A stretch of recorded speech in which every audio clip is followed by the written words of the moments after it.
Everyone, we're looking to wrap with our two main ladies today.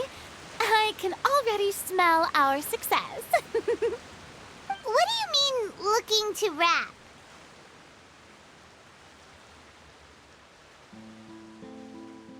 Oh, aren't you the expert now?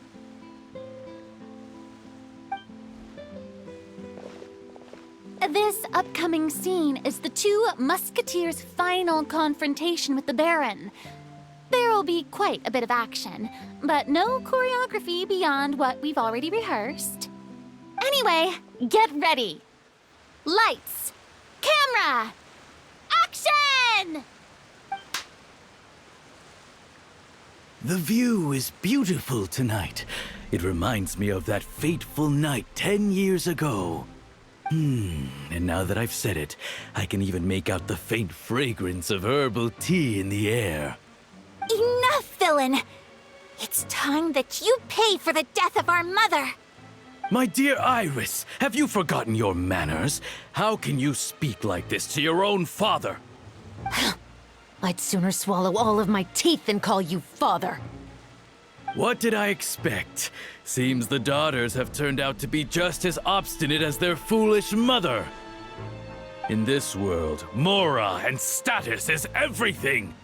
She thought she could blackmail me using her children and force me to grant her recognition and concessions? Ah, how naive can a woman be? Mother never asked a single thing of you. All she wished was for us to live a peaceful life, just like the others. It was you who personally brewed the poison of prejudice and sent Mother to her death. Compared to that deadly poison, the 2 bullets that will soon pierce through your heart will be like sweet mercy. And that's exactly why I said you're just as naive as her. Did you really think 2 muskets would be enough to defeat me?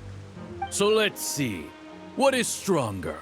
Mora and power, or the 2 muskets in your hands? Get them! Tulip! There are too many of them!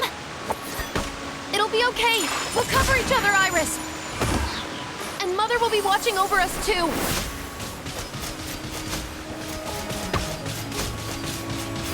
Hands where I can see them!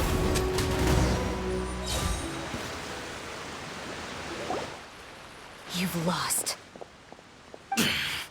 To think I'd lose to my own 2 kids. We are no children of yours, and we'll never call that place our home.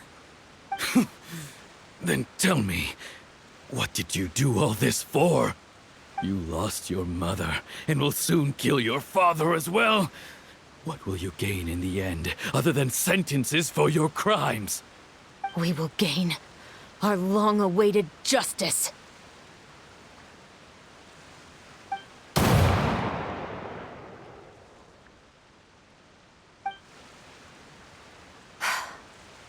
It's over. Finally, it's over.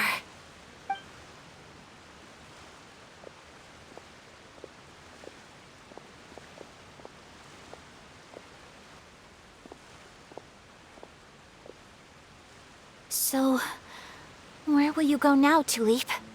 I'm not too sure, Iris. Maybe somewhere with lots of flowers? After all, Mother always did love going where the blossoms were. What about you? I want to go visit Mother's grave. Yeah, that's not a bad idea. Huh? Tulip, look! What is it? It's Mother's favorite, the rainbow rose. Look, it's blooming again.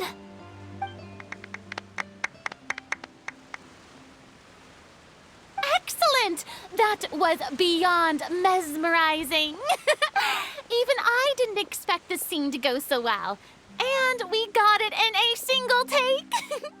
All right, everyone. We've got a wrap for Tulip and Iris. Congratulations, Ayaka and Chevres! Thank you. I didn't expect our parts to wrap so quickly. I wish I could savor the experience for just a bit longer. Paimon totally understands. Paimon's not ready to say goodbye to the clapperboard either. Filming has really been a lot of fun. You were great too, Chevres. The way you said, long-awaited justice. It gave Paimon chills. That is indeed my favorite line in the whole book. I still remember trying to act it out in my room the first few times I read it. Whoa, Paimon would have never guessed you're that type. Who doesn't like stories where the guilty are punished and justice prevails over evil? Don't forget, I'm the captain of the Special Security and Surveillance Patrol. Captain, I have something urgent to report. Please excuse me, everyone. I'll be back in just a moment. It's okay, don't worry about us.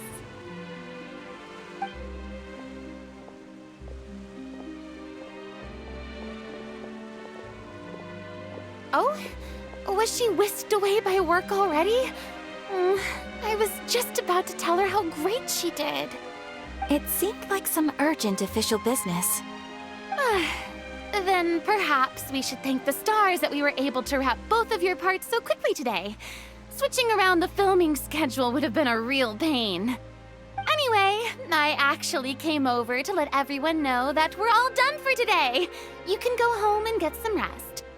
And one last thing, Miss Ayaka. Your acting skills today were immaculate as always. Are you sure you won't consider taking up full-time acting? See, I just happen to know this great troupe that's still looking for a lead actress. Thank you for your kind words, Director Farina. Unfortunately, there are still many matters that I have to take care of back home at the Yashiro Commission. I cannot remain in Fontaine to pursue an acting career. Nevertheless, I will make sure to treasure this incredible opportunity in my heart. Oh, that's a shame. But I understand. Just let me know if you ever change your mind. I believe it's also about time for me to take my leave. But hopefully I'll see you on set over the next few days. Even though my part's wrapped, I'd still like to swing by and help out the crew. See you tomorrow, Traveler and Paimon. Yep, see you tomorrow. Well, what should we do next? Maybe we'll go investigate the case some more with Chevres today. Traveler, Paimon, please come with me. Huh? Where are we going? You could say that our ship has finally chanced upon one of those small, remote islands of intel.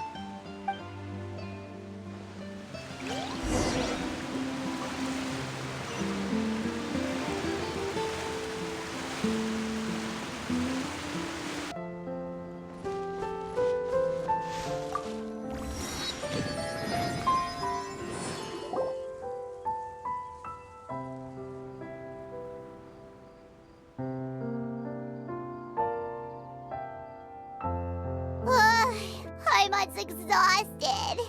Paimon definitely didn't expect having to float this far after a full day of filming. So, Chevres, why did you take us here? Affirmative. It wasn't anything conclusive, but it should show us a clear way forward. Have you ever heard of someone by the name of Emily? Oh, you mean that famous perfumer? She's a good friend of mine. She's lent me her aid several times in the past to resolve some difficult cases. After I discovered the rainbow rose at the scene of the murder, I sent it to her. After all, she's probably the foremost expert on flowers and scents in all of Fontaine. And then? There was nothing remarkable about the flower or the trace amounts of soil left on it.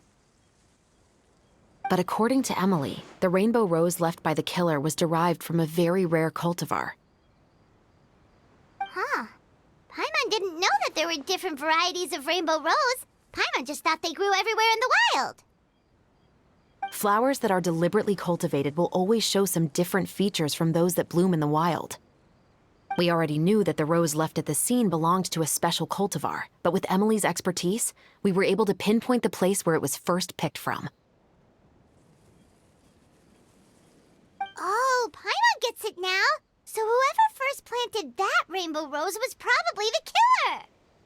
Precisely. And after we checked what we learned against some sales records from the past, we discovered that there's only one person in all of Fontaine who could grow and sell this specific cultivar. Really? And who is it? It's the novelist. But didn't you say he had an alibi? To be clear, I haven't changed my mind about him. I still don't think he was the one who pulled the trigger. However, that doesn't mean the true culprit never visited him at his home or never purchased a rainbow rose from his garden. Whatever the case, we will have to confirm a number of things with him. So you mean the next place we need to go is... Yes, we're going to pay him a visit at his home.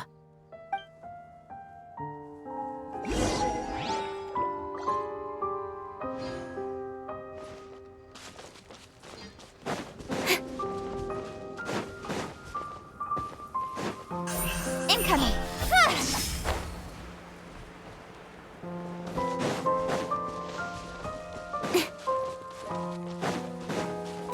Speed of light. Hey!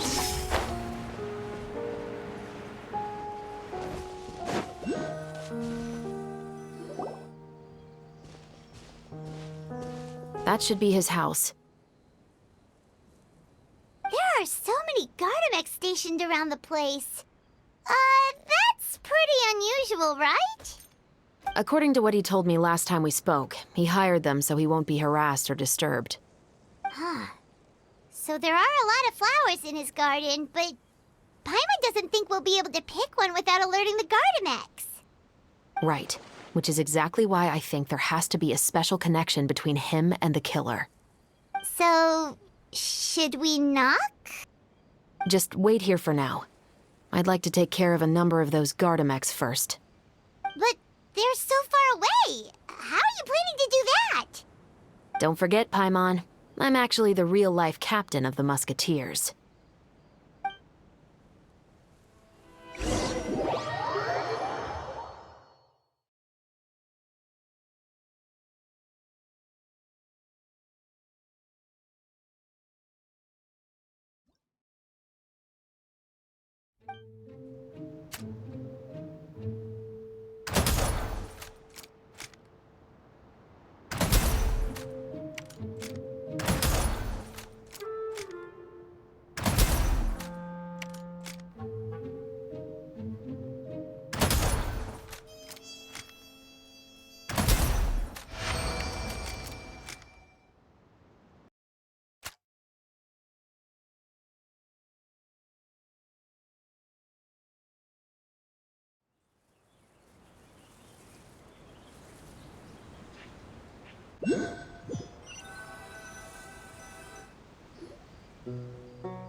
All clear. Let's go. Wait! Paimon's a little nervous now that we know he could be the killer. Can we go over our plan of action again? I'll go knock on the door and make sure it's safe inside. Once we're sure that we're in the clear, I'll ask him to come with us for a quick round of questioning at the guard's headquarters. But can't we just arrest him? We still have no evidence that he's the killer, or that he lent the killer any direct aid. Still, it would be appreciated if you could pick a rainbow rose from his garden for me while I'm talking to him. It'll help the Marachose Phantom confirm Emily's theory. Sure, no problem. Just be careful, Chevres.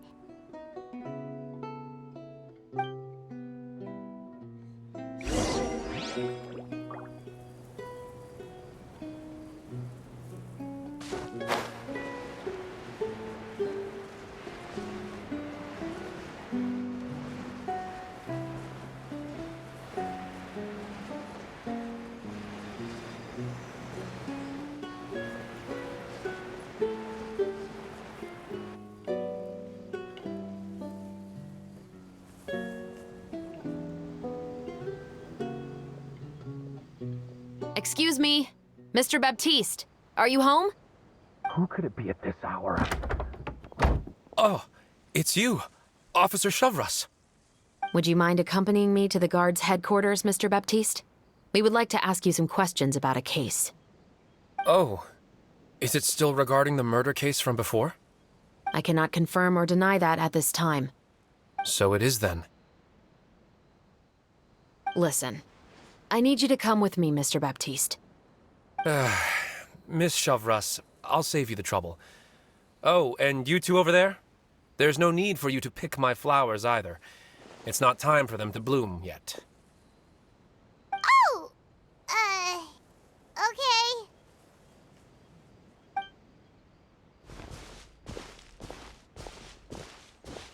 By saving me the trouble, you mean... I will confess, I was the killer. Huh?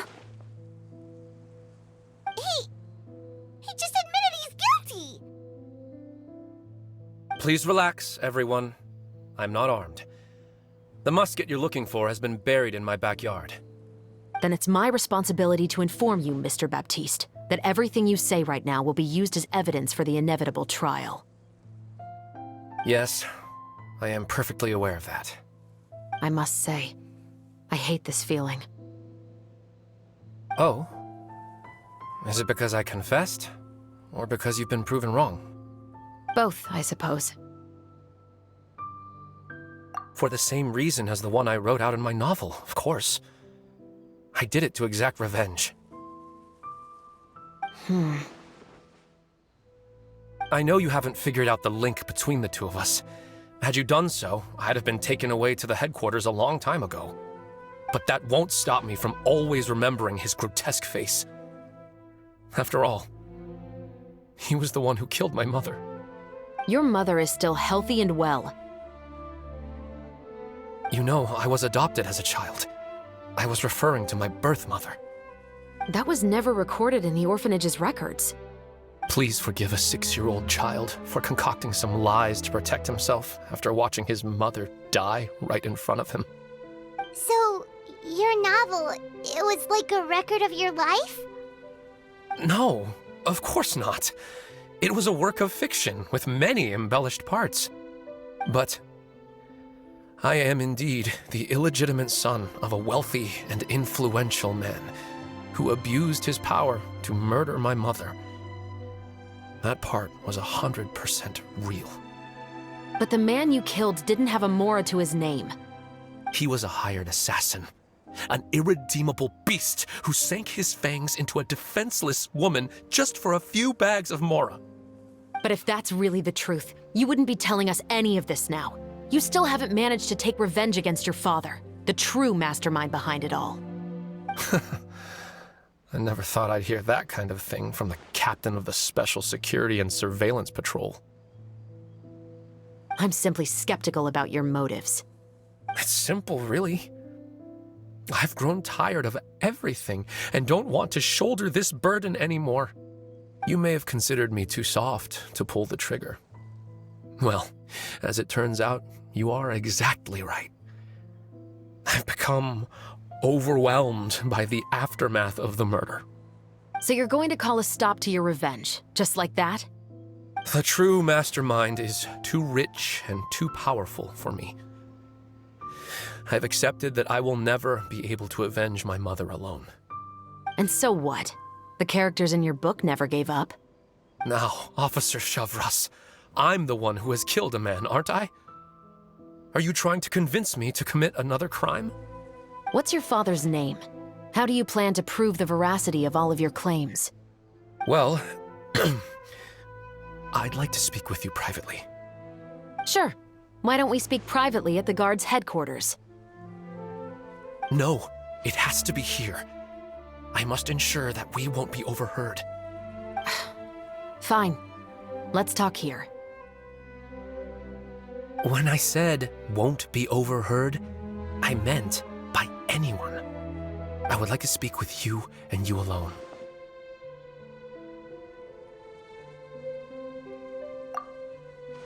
Thanks.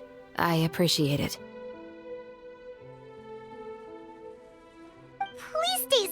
Chevres.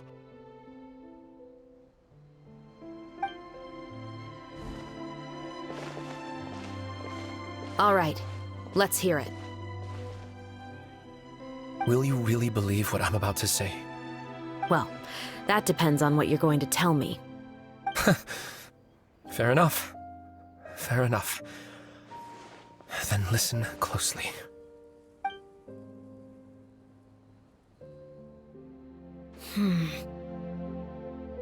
So that's how it's all connected. So, it seems you believe me after all. Do you want me to go public with this? No, of course not. At least, not right now. Then why did you bother telling me? You've read my work. What do you think? Even if you were to go public with all of this right now, he'd simply deny everything. It's been too long. Almost 20 years. Anything that could be used as evidence has long faded away. Even if there might have been a solitary island of truth once upon a time, it has long sunk beneath the waves by now. Justice will never find him. Not if you don't try. I know that as the captain of the Special Security and Surveillance Patrol, you will always stand on the side of justice. But do you really think a cushy life in prison really constitutes justice for him?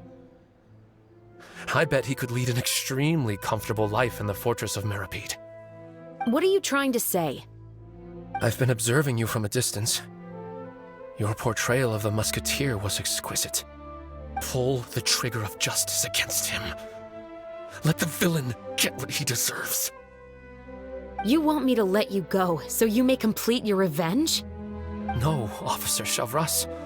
I know that would be impossible. No. What I'd like is for you to perform the deed on my behalf. Oh, Chevres sure is taking her time. What could they be talking about anyway? Oh, Paimon's worried. What if he decided to attack her? Oh, you do have a point.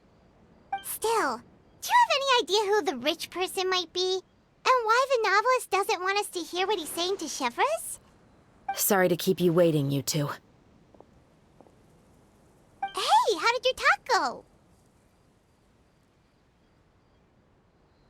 I've already sent someone to escort Baptiste back to the headquarters for questioning. He wasn't lying about the musket. It was indeed buried in his backyard. But what about the name? Did he tell you the name of the rich guy? Yes, he did.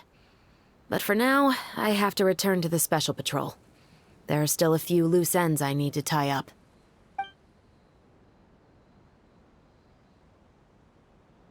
I'll probably be quite busy over the next few days, so apologies if you don't see me on set. All right, Paimon understands if you can't tell us everything you know. We'll just keep an eye on the Steambird then. Actually, there's still something else I need your help with.